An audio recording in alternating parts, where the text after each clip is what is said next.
Mm-mm. Kailan po nagsimula? Nung last year, bandang February po. Sakto, isang taon, February ngayon. Opo. Ngayon, bossing, consistent po ba yung pag-gym natin? Opo, siguro sa isang linggo. Ganito kasi yan, bossing eh.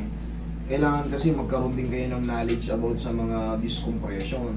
Ngayon, pagka nag-gym ka at meron kang nararamdaman sa balakang, kasi nga iniiwasan, ipinaiiwas ng mga nagtitherapy or doktor, pag meron disc compression o may nararamdaman sa balakang, ang mag-weightlifting.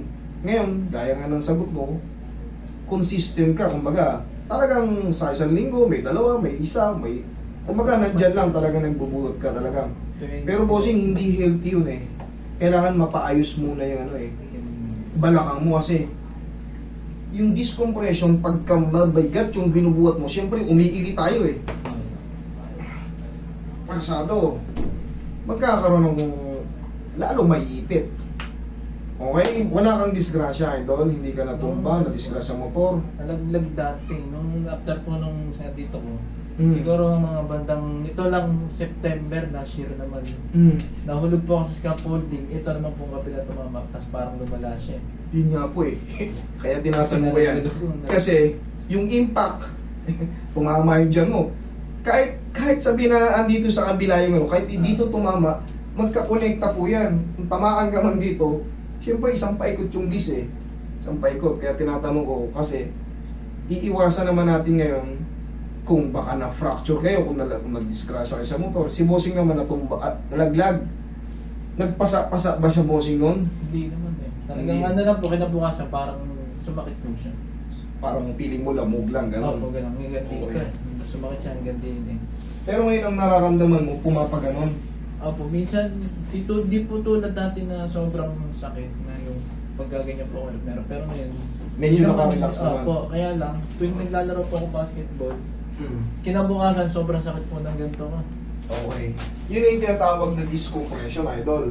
Kasi pag naglalaro tayo ng basketball, Ayun, pag nakakatagi. tumatagal po ako. Okay? Ngayon, ibig sabihin, meron ka ng sure na may disc compression ka. Master, paano yan? Kaya nga ako pumunta dito para masolusyonan to. Paano ko aanuhin to? Baka tanungin mo ka ng ganun. Paano mo mawawala to? Bago kayo maglaro, i-secure nyo muna yung balakang nyo, ganunin nyo. Stretching. Oo, ganunin nyo muna, tapos haplosan nyo ng pau. Take me later, ang laking tulong ng pau. Subukan nyo lang muna. Bago nyo muna questionin, yung mga naglalaro na sumasakit ang balakang, yung parang pagkatapos ng ano, para kayong tumatanda agad. Di ba?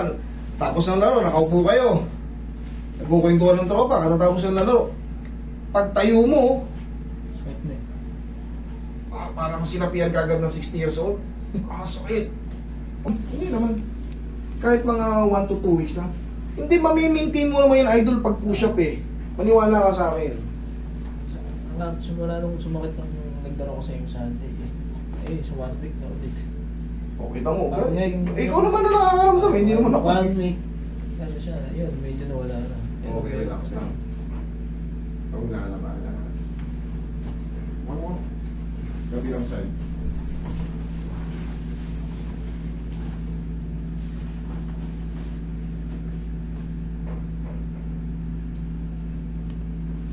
Kung lalaban ng idol lang. Yan, isa pa. Ihaya ka idol muna, ihaya. Ihaya, ihaya.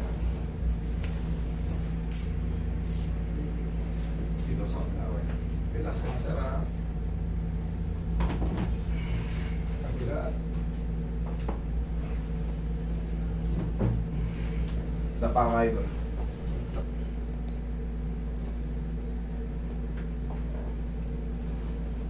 Relax.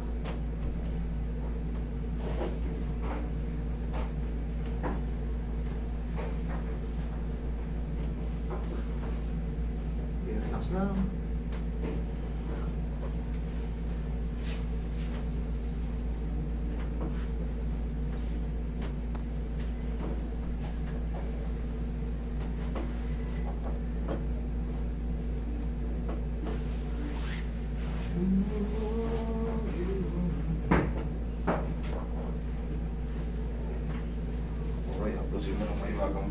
Sige, bossing. Yan. Relax lang ha. Inhale. Exhale. Diyan lang muna, huwag tatayo. Ito na yan. Kahit i-chat nyo kami. Bossing, tayo upo ka.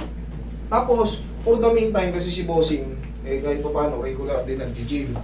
Kasi pagka meron kayong lower back pain, i-avoid muna natin yung mga weightlifting.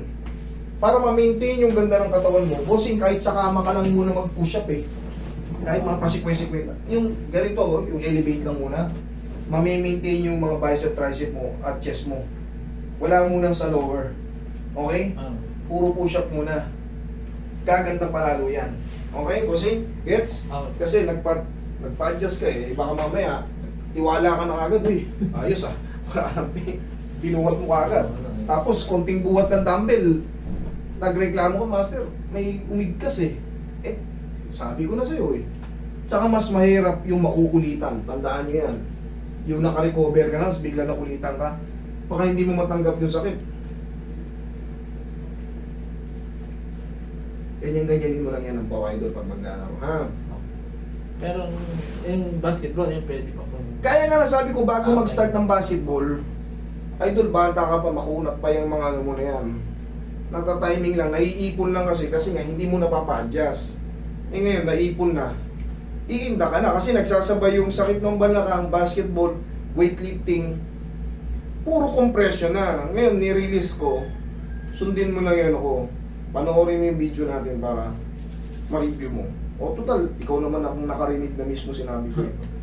Okay, sige nga, tayo nga, sample nga. Tignan ko, marunong ka. O, ganito, idol. Medyo yumuko ka ng konti. One, laksan mo konti. One, kabila. Yan. Okay, upo. Okay na yun. 1, 2 lang.